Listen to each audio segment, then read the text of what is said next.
আলহামদুলিল্লাহ রাব্বিল আলামিন ওয়াসসালাতু ওয়াসসালামু আলা আশরাফিল আমবিয়া ওয়াল মুরসালিন নবিয়িনা মুহাম্মদ ওয়া আলিহি ওয়া আসহাবিহি আজমাইন আম্মা বাদ। সমস্ত প্রশংসা মহান মালিক রব্বুল আলামিনের জন্য। দরুদ এবং সালাম নাজিল হোক তারই প্রেরিত রাসূল মুহাম্মদ মুস্তাফা সাল্লাল্লাহু আলাইহি ওয়াসাল্লাম তার প্রতি এবং তার আলো আসহাব সকলের প্রতি। সম্মানিত ভাই বন্ধুগণ, আজ আমরা আলোচনা করব ইনশাআল্লাহ বরকতের চাবিসমূহ বিষয়ে। বরকত শব্দের অর্থ হলো কল্যাণ বেশি হওয়া, যে কোনো কিছুতে আল্লাহর পক্ষ থেকে কল্যাণ যুক্ত হওয়া, এটা হলো বরকত।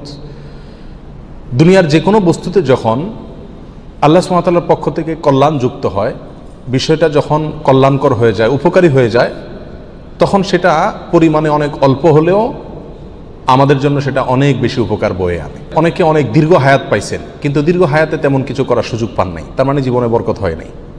অনেকে প্রচুর পরিমাণ সম্পদ কামাই করেছেন, কিন্তু সেই সম্পদ থেকে কোনো হিসাব খুঁজে পাচ্ছেন না যে কোথায় কি করলেন, বরকত নাই। অনেকে দেখা যাচ্ছে যে অনেক কাজ করেছেন, কিন্তু ফলাফল দেখা যাচ্ছে খুব বেশি একটা দৃশ্যমান না, তার মানে বরকত নাই। এর বিপরীতে দেখা যায় একজন অল্প কামাই করছে, মাশাআল্লাহ, এর ভিতরে সে অনেক কিছু করে ফেলেছে। কারণ হলো তার এই কামাইতে কি ছিল? বরকত ছিল। এই কামাইতে আল্লাহ সুবহানাহু ওয়া তাআলার পক্ষ থেকে কল্যাণ ছিল। অতএব আমাদের জীবনে, আমাদের আমলে, আমাদের রুজিতে, আমাদের ইনকামে, আমাদের সন্তান সন্ততিতে, আমাদের সব কিছুতে আল্লাহ সুবহানাহু ওয়া তাআলার পক্ষ থেকে বরকত আসবে।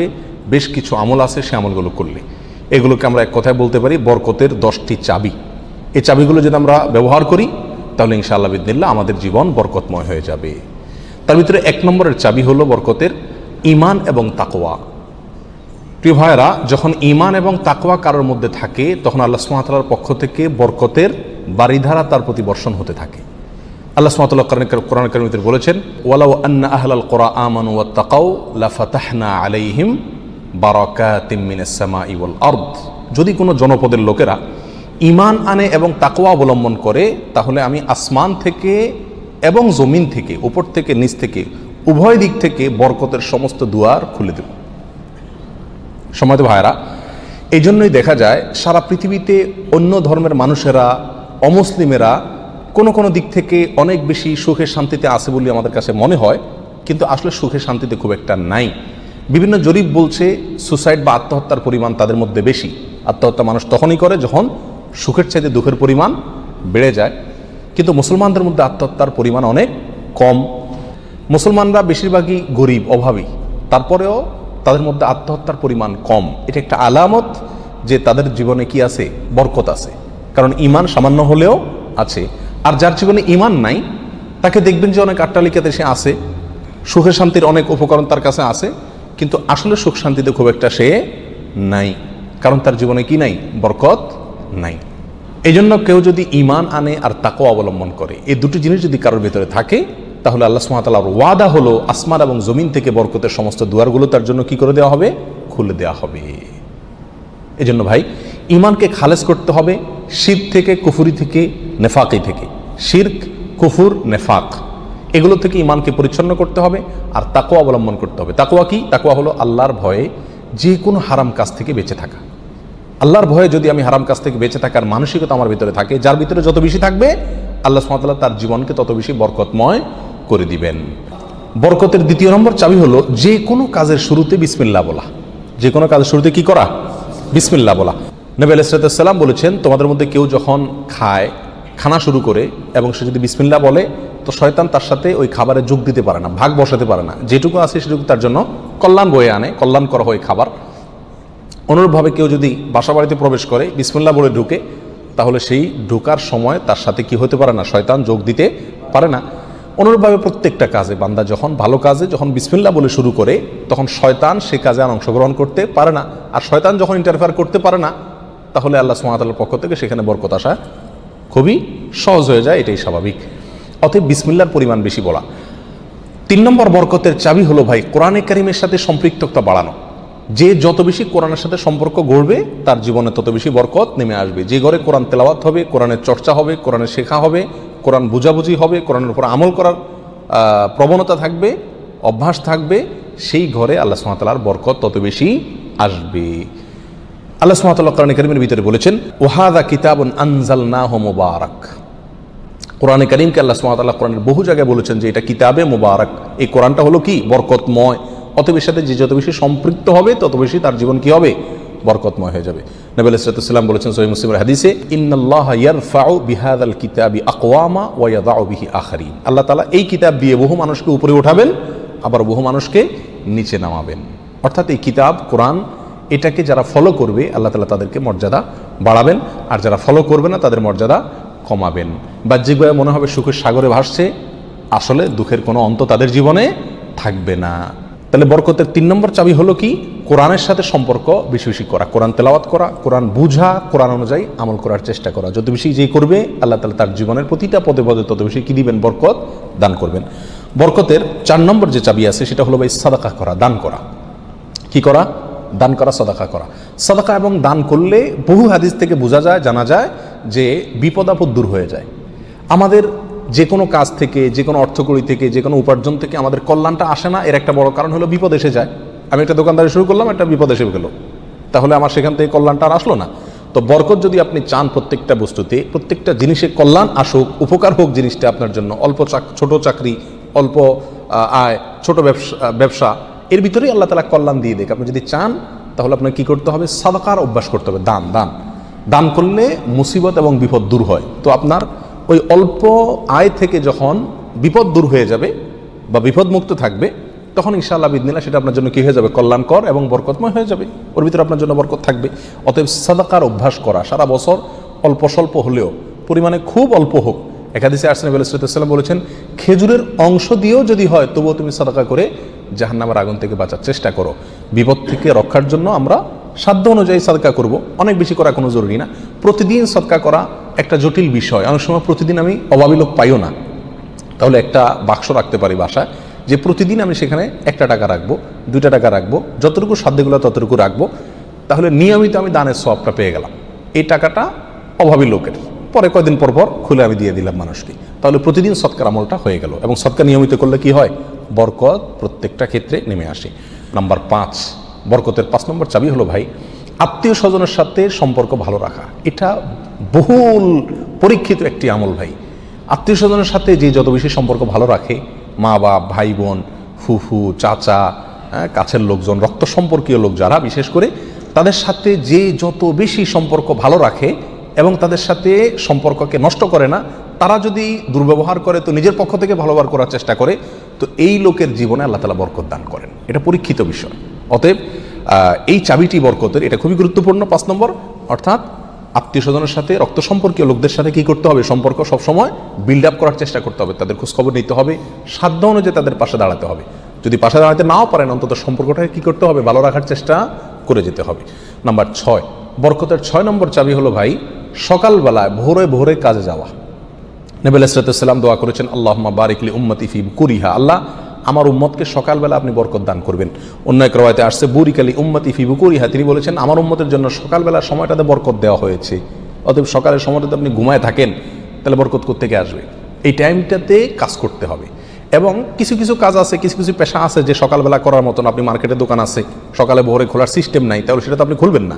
কিন্তু অন্তত তার প্রস্তুতি, প্রাক প্রস্তুতিগুলো সকাল থেকে হয়ে যাওয়া উচিত। এবং সকালের টাইমটা আসলে ঘুমের কোনো উপযুক্ত টাইম না। আপনি রাতে ভালো করে ঘুমান, বেশি করে ঘুমান, সকালে ঘুমাবেন না, দুপুরে ঘুমান, কিন্তু সকালে ঘুম এটা কোনো প্রশংসনীয় ঘুম নয়, স্বাস্থ্যের জন্য ভালো নয়, ইসলামী দৃষ্টি থেকেও খুব বেশি প্রশংসনীয় নয়। এই জন্য সকালবেলা যদি কাজে বের হওয়া যায় তাহলে ইনশাআল্লাহ জীবনে কি আসবে, বরকত আসবে। যে কাজই করেন আপনি সকালবেলা, সেই কাজে আল্লাহ তাআলা কি দিবেন, বরকত দান করবেন। নাম্বার 7, বরকতের 7 নম্বর চাবি হলো ভাই, নিজে 5 ওয়াক্ত সালাত আদায় করতে হবে এবং পরিবারের লোকদেরকে সালাতের নির্দেশ করতে হবে। বহু লোক নিজে নামাজ পড়ে, কিন্তু বাচ্চা কাচ্চা, ফ্যামিলির লোকজন তারা নামাজ পড়ছে কিনা সে বিষয়ে কি করে না, খবর রাখে না। আল্লাহ সুবহানাহু ওয়া তাআলা কোরআন কারীমের ভিতরে বলেছেন, ওয়া উমুর আহলাকা বিস-সালাত, তুমি তোমার পরিবারকে নামাজের নির্দেশ করো, নিজে তো পড়তেই হবে, পরিবারকেও নির্দেশ করো, ওয়াসতাবির আলাইহা, এবং এটার উপর অটল থাকো, ধরে রাখো এটাকে। তাহলে কি হবে, লা নাসআলুকা রিজকা, আমি তোমাদের কাছ থেকে, আল্লাহ বলছেন আমি তোমাদের কাছ থেকে রিজিক চাই না, নাহনু নারযুকুকা ওয়াল আকিবাতু লিত-তাকওয়া, বরং এই কাজ করলে, আমল করলে আমি তোমাদেরকে রিজিক দিব, বরকত চলে আসবে ইনশাআল্লাহ। নামাজ নিজে পড়তে হবে এবং পরিবারকে নামাজের নির্দেশ করতে হবে। নাম্বার 8, বরকতের 8 নম্বর চাবি হলো ভাই, তাওয়াক্কুল করা আল্লাহর উপরে, আল্লাহর উপরে ভরসা করা। মুমিন যত বেশি আল্লাহর উপরে ভরসা করবে, আল্লাহ তাআলা তত বেশি তাকে সাহায্য করবেন। আর আল্লাহর প্রতি ভরসা যত কমে যাবে, আস্থা যত কমে যাবে, নির্ভরতা যত কমে যাবে, দুনিয়ার কোনো বস্তুর প্রতি যখন আস্থা বেশি হয়ে যাবে, আল্লাহ তাআলা তাকে ওই বস্তুর হাতেই বেইজ্জত করে ছাড়েন। এটাই আল্লাহ সুবহানাহু ওয়া তাআলার সুন্নাহ। যার কারণে আল্লাহর প্রতি যে যত বেশি তাওয়াক্কুল করে, আল্লাহ তাআলা তাকে তত বেশি উদ্ধার করেন এবং সাহায্য করেন। বরকতের জন্য এটা একটা অন্যতম উপায়। যে যত বেশি আল্লাহর উপরে ভরসা করবে, বিশেষ করে রিজিকের ব্যাপারে, তত বেশি আল্লাহ সুবহানাহু ওয়া তাআলার পক্ষ থেকে কি আসবে? বরকত আসবে। একটু কোনো কারণে আমাদের ইনকামের উপরে চাপ আসলে, প্রেশার আসলে আমরা অস্থির হয়ে যায়, হাউতাশ হয়ে যায়, নিরাশ হয়ে যায়। অনেকে তো আজেবাজে মন্তব্য করা শুরু করি, আল্লাহর উপর তাওয়াক্কুল থাকে না। তো আসবে কোত্থেকে রিজিক? রিজিক আসবে তখন যদি আল্লাহর উপরে ভরসাটা পূর্ণ মাত্রায় থাকে। নবী আলাইহিস সালাতু ওয়াস সালাম বলেছেন, লাউ তাওয়াক্কালতুম আলাল্লাহি হাক্কা তাওয়াক্কুলিহি, আল্লাহর প্রতি যেরকম ভরসা রাখা দরকার, যেরকম আস্থা রাখা দরকার, তোমরা যদি সেই মাপের আস্থা রাখতে পারো, নির্ভরতা আল্লাহর উপরে তোমরা রাখতে পারো, তাহলে কি হবে? লা রাযাকাকুম কামা ইয়ারযুকুত তাইর, আল্লাহ তাআলা পাখিকে যেভাবে রিজিক দেন তোমাদেরকে সেভাবে রিজিক দিবেন। সারপ্রাইজ রিজিক, কল্পনাও করতে পারবে না কোথায় আল্লাহ রিজিকের ব্যবস্থা করে রাখছে। এরকম বরকত জীবনে নেমে আসবে যদি কি করা হয়? আল্লাহর উপরে পরিপূর্ণ তাকওয়া, এই তাওয়াক্কুল অবলম্বন করা হয়। বরকতের জন্য 9 নম্বর আমল হলো বেশি বেশি ইস্তেগফার করা। কি করা ভাই? ইস্তেগফার করা। ইস্তেগফার, উঠতে চলতে ফিরতে সব সময় ইস্তেগফার করা। আস্তাগফিরুল্লাহ ওয়া আতুবু ইলাইহি, আস্তাগফিরুল্লাহাল্লাযী লা ইলাহা ইল্লা হুয়াল হাইয়ুল কাইয়্যুম ওয়া আতুবু ইলাইহি, অথবা সাইয়্যিদুল ইস্তেগফার পড়া। কিচ্ছু না পারেন, শুধু আস্তাগফিরুল্লাহ পড়া, আস্তাগফিরুল্লাহ আস্তাগফিরুল্লাহ আস্তাগফিরুল্লাহ ওয়া আতুবু ইলাইহি, এতটুকু পড়া। এবং যখন পড়বেন অর্থ বুঝে পড়বেন। আল্লাহর কাছে ক্ষমা চাচ্ছেন আপনি, আর ক্ষমা চাইলে ক্ষমা চাওয়ার মোড থাকে আলাদা। একটা মানুষের কাছে যখন মাপ চান আপনি, তখন মাপ চাওয়ার মোড ভিন্ন থাকে না? আস্তাগফিরুল্লাহ যখন বলবো তখন নিজের অপরাধের কথা স্মরণ করে, অথবা আমি যে বহু অপরাধ করি সেই কথাটা মনে করে আল্লাহর কাছে ক্ষমা চাইব। যত বেশি ইস্তেগফার করব তত বেশি রিজিক আসবে। সূরা নূহের ভিতরে আল্লাহ সুবহানাহু ওয়া তাআলা আল্লাহর নবী নূহ আলাইহিস সালাম সম্পর্কে বলেছেন যে নূহ আলাইহিস সালাম বলেছেন তার জাতিকে, ফাকুলতু আস্তাগফিরু রাব্বাকুম ইন্নাহু কানা গাফফারা। তিনি বলেন, আমি আমার জাতিকে বলেছিলাম তোমরা তোমাদের রবের ইস্তেগফার করো, তোমাদের রব ক্ষমাশীল।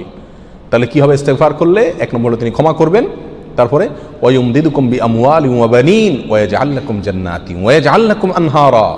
সম্পদ এবং সন্তান, পরিবার, এই দুইটা দিয়ে তোমাদেরকে শক্তিশালী করবেন, রিচ করে দিবেন, সমৃদ্ধ করে দিবেন। ওয়া ইয়াজআল লাকুম জান্নাতিন ওয়া ইয়াজআল লাকুম আনহারা, তোমাদের জন্য বাগবাগিচা দিবেন এবং নহর প্রসবন দান করবেন, অর্থাৎ রুজি রুটির বরকত দান করবেন। সম্মানিত ভাই বন্ধুগণ, তাহলে ইস্তেগফার করলে রুটি রুজির বরকত হয়, সম্পদে আপনার বরকত হয়, সন্তানে বরকত হয়, পরিবারে বরকত হয়। অতএব ইস্তেগফার বেশি বেশি করতে থাকতে হবে। নবী আলাইহিস সালাম বলেছেন, মাল্লাজিমাল ইস্তেগফার, যে ব্যক্তি ইস্তেগফারকে ধরে রাখবে, সবসময় নিয়মিত ইস্তেগফার করবে, জাআলাল্লাহু মিন কুল্লি যিকিন মাখরাজা, সকল কঠিন মুহূর্ত থেকে বের হওয়ার জন্য আল্লাহ তাআলা তাকে পথ দেখাই দিবেন। ও কুল্লি হাম্মিন ও মিন কুল্লি হাম্মিন ফারাজা, সকল পেরেশানি থেকে আল্লাহ তাআলা তার জন্য প্রশস্ততার পথ দেখাই দিবেন, যদি সে ইস্তেগফারকে ধরে রাখে। 1-2 বার পড়া না, নিয়মিত পড়তে থাকে, ধরে রাখে। অতএব বরকতের জন্য বেশি বেশি ইস্তেগফার করতে হবে। 10 নম্বর বরকতের চাবি হলো ভাই, পরিপূর্ণ সালামের ব্যাপক পরিমাণে প্রচলন ঘটাতে হবে, দিতে হবে। সালামের পরিপূর্ণ রূপ হলো আসসালামু আলাইকুম ওয়া রাহমাতুল্লাহি ওয়া বারাকাতুহু। এখানে আমরা সবাই জানি দোয়া করা হয়, আপনার প্রতি শান্তি বর্ষিত হোক, আল্লাহর রহমত বর্ষিত হোক এবং আল্লাহর বরকত নাজিল হোক আপনার প্রতি।